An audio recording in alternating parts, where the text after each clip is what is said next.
반갑습니다, 여러분. 2018년 11월 4일, 11월의 첫 번째 일요일입니다. 11월입니다. 11월이 되었습니다. 날이 참 좋죠. 오늘날 참 좋았어요. 지난주에는 바람이 굉장히 많이 불었죠. 그러더니 낙엽들도 거의 다 떨어져 버렸고요. 지난주에 갑자기 한번 추웠던 적이 있어요. 그래서 아침에 보니까 27도 이러더라고요. 그 다음날은 49도, 그 다음날은 61도. 감기 걸리기 딱 좋은 그런 날씨입니다. Summertime, Daylight Saving Time이 끝났습니다. 해서 지난주까지만 해도 제가 운전을 시작하는 시간이 새벽 5시 반인데 깜깜했거든요. 이제는 이제 해가 좀 떠 있을 거예요, 고원하게. 하지만 그 대신 3시, 4시 이렇게 되면 이제 어둑어둑해지기 시작합니다. 이게 계속 갈 거예요. 그러다가 12월 22일이죠. 동지까지는 점점 더 일찍 어두워집니다. 밤이 길어진다는 얘기죠. 밤이 길어지면 우울해진다고 해요, 사람들이. 여러분들 이기시는 방법, 뭔가 가족들과 함께 할 일 만들어 보시고 몸도 마음도 건강 잘 챙기시기 바랍니다. 그리고 이번 화요일 날은 일렉션 데이입니다. 여기 모이신 분들 중에서 투표하실 분들이 계실까 모르겠습니다. 여기 할인은 투표할 수 있겠네요. 그렇죠? 예. 나이가 안 돼서 못하네요. 혹 주변에 말이죠. 투표권이 있는 사람이 있거든. 투표해라. 그리고 이 이야기를 좀 하셔요. 물론 트럼프 지지자들에게는 이야기하지 마시고요. 놀라운 통계가 하나 나왔습니다. 보신 분들 계실지 모르겠는데요. 미국에서 18세에서 29세까지 젊은 층이죠. 이 젊은 층 투표율, 그러니까 사전 투표를 얘기하는 겁니다. 사전 투표율이요. 지난 대통령 선거, 2년 전에 대통령 선거에서는 불과 20% 정도밖에 안 됐다고 해요. 그런데 이번에는요. 텍사스, 네바다가 5배가 많아졌고 조지아가 4배, 아리조나는 3배가 더 많아졌다고 합니다. 사전투표가. 그래서요. 트럼프로 인해서 젊은 층들의 정치 참여, 투표율이 굉장히 많이 폭발적으로 늘어났다는 것은 사실인 것 같습니다. 그런 거 아닌가 싶어요. 도전하면 응전하는 건. 우리도 그랬잖아요. 그래서 박근혜의 역사 교과서 국정화를 보고 고등학교 학생들이 나오기 시작을 했죠. 그리고 마침내 탄핵으로까지 이어졌고. 어쨌든 미국 선거요. 관심을 가지고 좀 지켜봅시다. 미국 정계 변화라고 하는 것이 우리 조국에 끼치는 영향 적지 않죠. 또 우리 삶에 끼치는 영향도 적지 않고요. 자, 이렇게 11월이 시작되었습니다. 기도할게요. 하나님, 하루하루 삶의 시간들이 지나갑니다. 금년도 이제 2달밖에 남지 않았습니다. 한 해 남은 날들도 부끄럽지 않게 살아갈 수 있도록 우리에게 판단할 수 있는 지혜와 행동할 수 있는 용기를 허락하여 주시옵소서. 아멘. 지난주에 제가 유콘 앞에 모래 갈 일이 있었어요. 여기 가시다 보면 덕레인 카페 있는 데 있지 않습니까? 거기 모래 플라자가 있는데 거기 이렇게 걸어가는데요. 저보다 키가 이만큼 큰 아가씨가 그냥 갑자기 저한테 달려드는 거예요. 챙! 그러면서 놀랬죠, 당연히. 이게 뭐냐 그랬더니 How are you? You look good! 이러더라고요. 킨더가 초등학교 때 대버스를 탔던 아이예요. 맨날 나보고 롤리팝 달라고 그랬던 그 아이였는데 중학교, 고등학교 때는 내 라웃이 아니어서 내 버스를 타지 않았었거든요. 그런데 이번에 유콘에 들어갔다고 합니다. 그 아이는 나를 보고 반가웠던가 본데요. 솔직히 저는 그 아이가 그렇게 컸는지를 몰랐어요.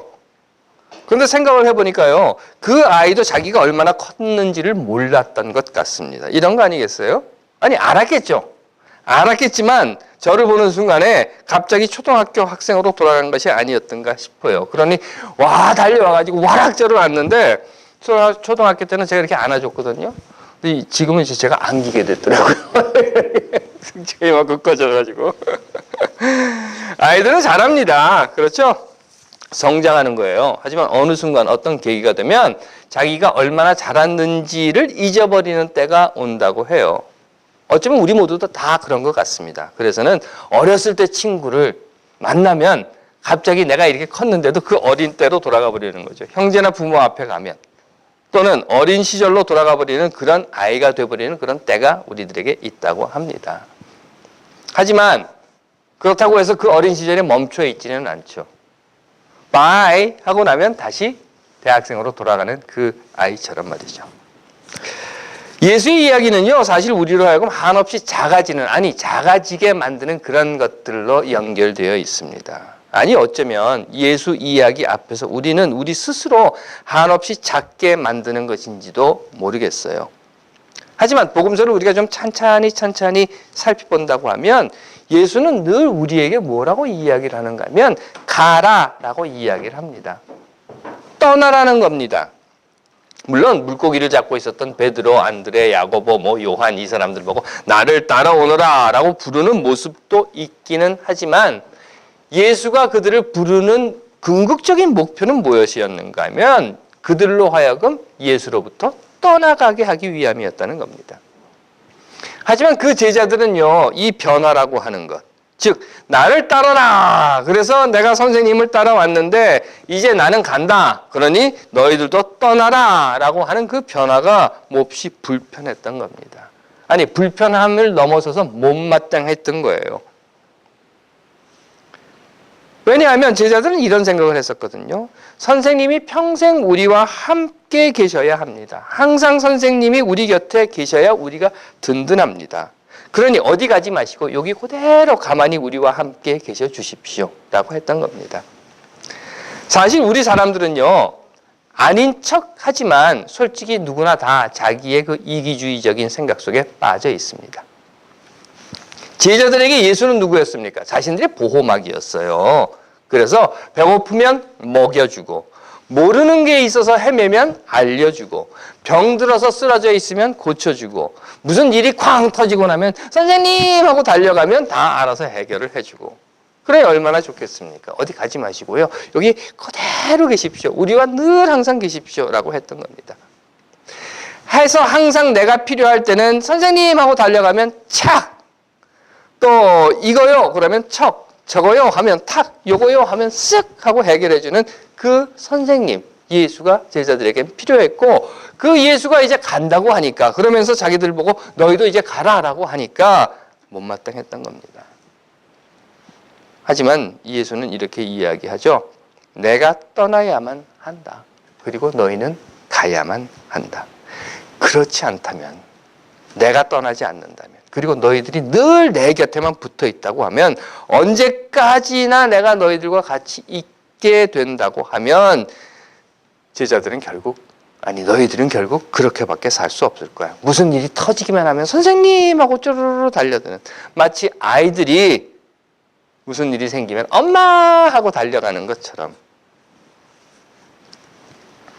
아이들은 자라야 합니다. 그렇죠? 당연히 그렇습니다. 언제까지 아이들이 엄마 치마꼬리를 붙잡고 찡얼찡얼거리며 따라다닌다고 하면 그건 자라지 못하는 모습일 수밖에 없는 것입니다. 만일 누군가 그렇게만 계속해서 산다고 하면 그건 성장에 장애가 있다라고 판단이 되는 겁니다. 해서 자기 의지로 혼자 살 수 없는, 누군가의 보호를 받아야만 하는 사람으로 따로 취급받게 되는 겁니다. 하지만 그런 경우를 제외하고는요, 모든 아이들은 다 자라서 어른이 되는 거예요. 그리고 어른이 되면 어른 값을 해야 합니다. 글쎄 여러분들은 어떻게 생각하십니까? 저는 이런 생각을 해요. 아이와 어른의 가장 큰 차이는 책임이라고 하는 거죠. 책임. 그래서 아이일 때는 책임이라고 하는 것을 몰라요.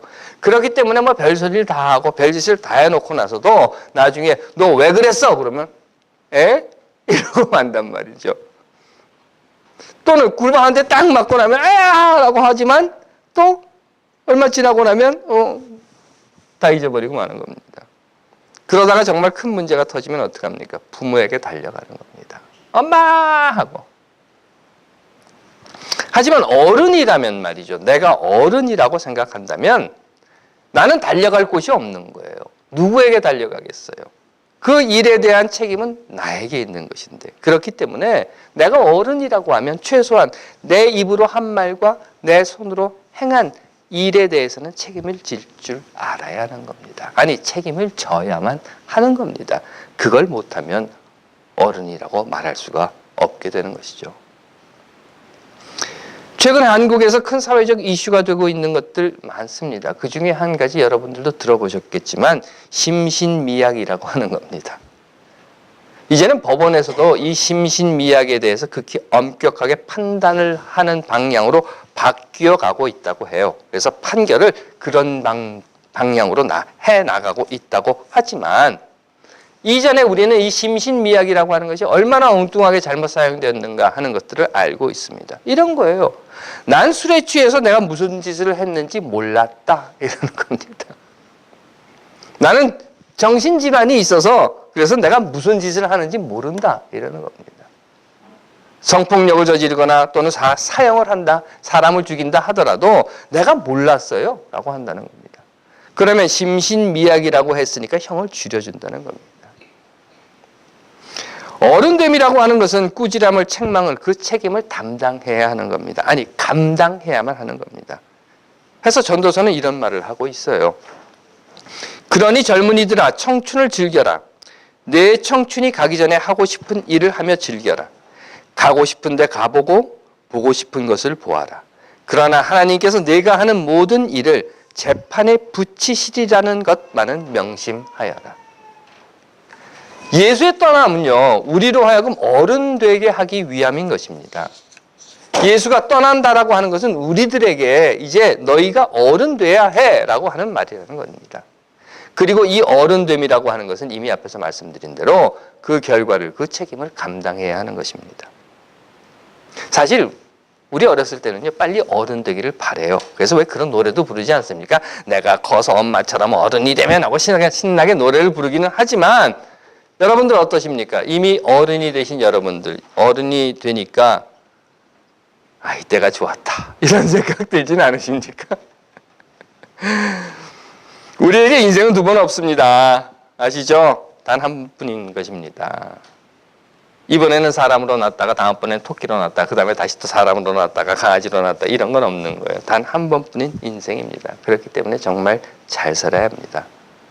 그렇다면 어른된 믿음이란 무엇인가? 저는 이런 생각을 해요. 어른된 믿음은 자신을 인정할 줄 아는 것에서부터 출발해야 한다. 성서는 우리에게 이런 말을 합니다. 너는 흙에서 난 몸이니 흙으로 돌아가기까지 이마에 땀을 흘려야 나다를 얻어먹으리라. 너는 먼지이니 먼지로 돌아가리라.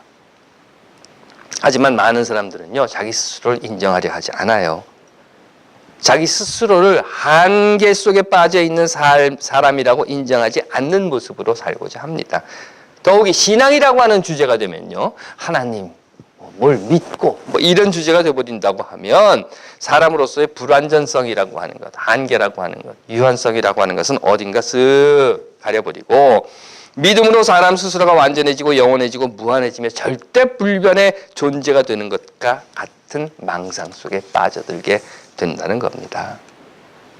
한국 사회에서 발생하는 교회의 문제들 모두 이것에 기인한 거라고 저는 생각을 해요.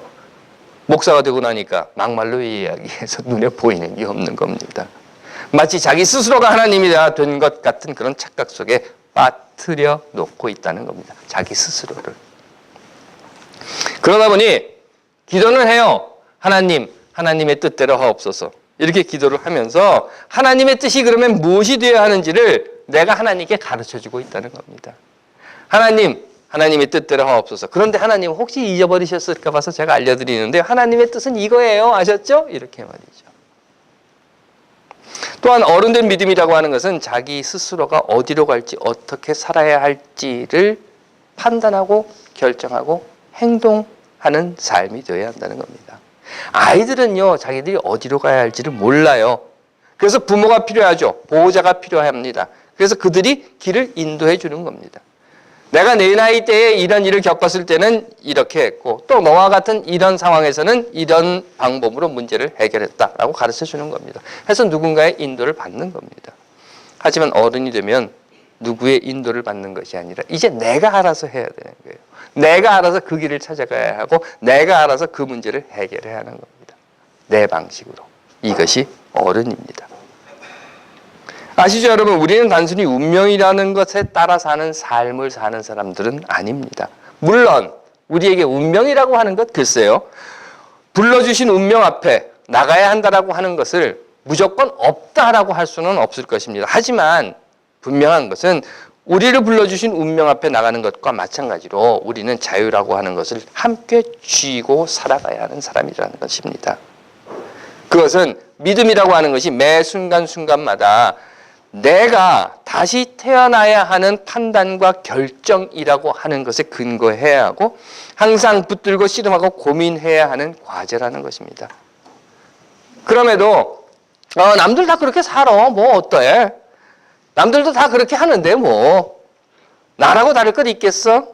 뭐 그렇게 힘들게 해. 그냥 넘어가자 하며 슬그머니 꽁무니를 빼버리는 믿음이 된다면 그건 결코 어른된 믿음은 아니라는 것입니다.